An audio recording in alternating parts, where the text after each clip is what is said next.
Okay, guys, I want you to understand that this is an interesting system.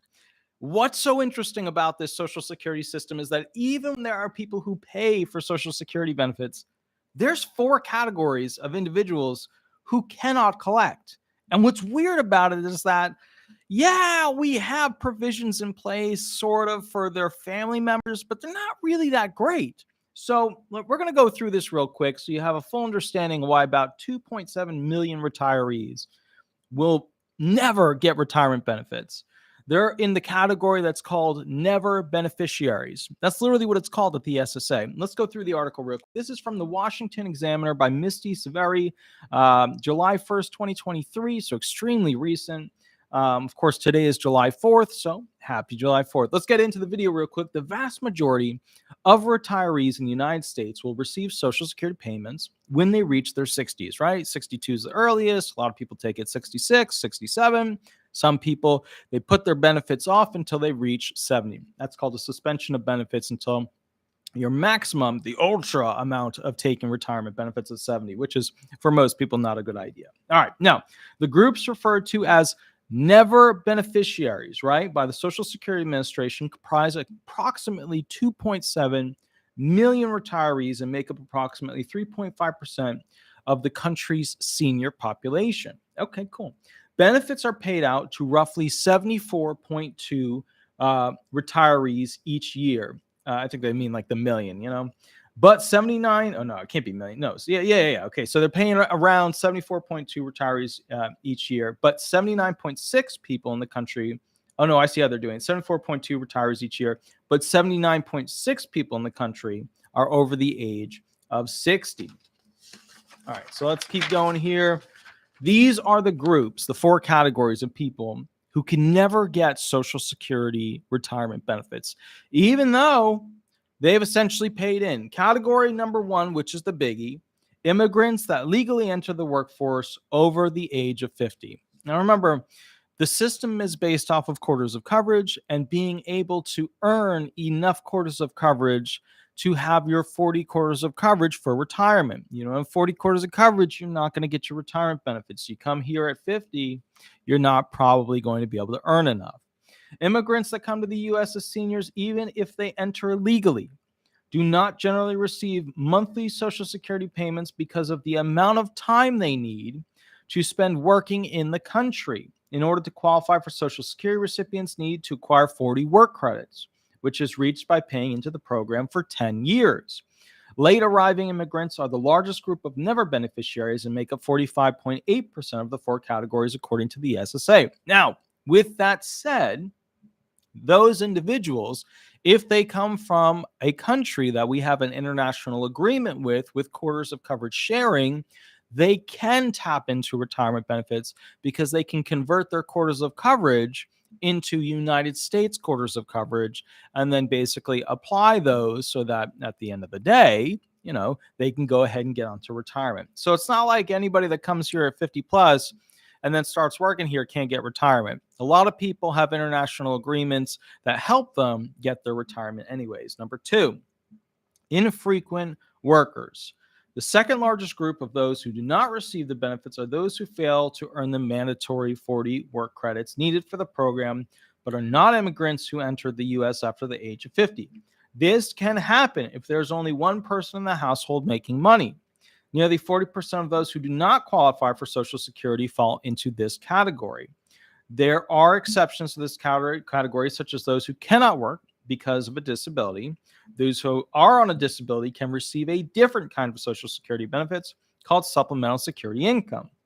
A scaled age to credits table is used to determine if the person is eligible for the program. There's also a survivor benefit for people who have lost a spouse who was the sole earner of the household. What they're really getting at with this one is, look, if you work and you get injured, a lot of people get on regular disability because you don't need 40 quarters of coverage until you're much, much older. You need less than that. Some people do not work enough consistently, and they don't have enough quarters of coverage for the age. Because remember, with disability, the older you get, the more quarters of coverage you need. With retirement, you just got to have 40. But disability, You could have 15 and still get on it. 15 quarters of coverage. You could have 20 quarters of coverage. You could have 30 quarters of coverage and still get on it, because you need more quarters of coverage as you get older for disability. Now, SSI, you don't need any quarters of coverage. SSI is the poverty disability program or the poverty immigrant program. It's all those things. But the bottom line is this. When it comes to these infrequent workers, what they're getting at are those people who work a job and then don't work a job for a couple of years, and then work a job, then don't work a job for a couple of years. People that fall into these categories are women that are in more of a traditional relationship with a family where they just don't work that much. They might work a little bit here or work a little bit there, but their main function is at home, with the kids, things like that. That tends to be very problematic for that individual in the long term when it comes to their retirement, especially since men just don't earn as much as they used to. So when you're thinking like, okay, well, the guy's going to leave a lot of money, basically to this person, to this wife, yada, yada. Most men aren't making what they used to. So the system is starting to imbalance a little bit, but women are working more and more and more now. So the system to some degree is balancing in the favor of women in that regard. The only kicker is it's a little bit obviously unfair to women because they have to go ahead and have the children and work a job and make money and, blah, blah, blah, blah, blah. So, okay. Very, very, understand. Now, the other thing for these infrequent workers that a lot of people don't talk about that is incredibly important is that the infrequent workers are also a lot of workers that have mental impairments. A lot of workers that have really bad anxiety, really bad depression, really bad bipolar issues. They'll get a job, they'll lose a job. Then they'll get depressed. They'll take, 6 months, a year, 2 years to find another job. And they'll get a job and then they lose a job. And then they get a job and then they lose a job. And they're in this repetitive, I can't work, but I really need money. And then 6 months goes by and all their friends are not willing to give them money anymore. And then boom, they're in a bad situation. So then they got to get a job. And they get a job, it lasts 3 weeks, and then they get fired. We see a lot of these individuals specifically in the mental arena when they have, schizoaffective disorders, schizophrenia disorders, things like that. Okay. Category number 3 of people who pay into the system but will never get retirement benefits. Non-covered workers. Okay. Certain local and state employees do not qualify for Social Security benefits if they receive a pension that is not covered by the administration. The employees typically have a pension program set up with their state or local government, which takes the place of Social Security benefits.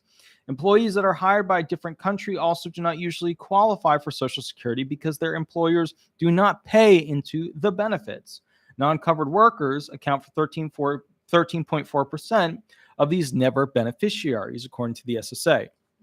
So just to kind of go through essentially what they're getting at with this, when it comes to those individuals who work for the United States government, whether it's, at the local level, the state level, the county level, the whatever level, the federal government, the big level, right?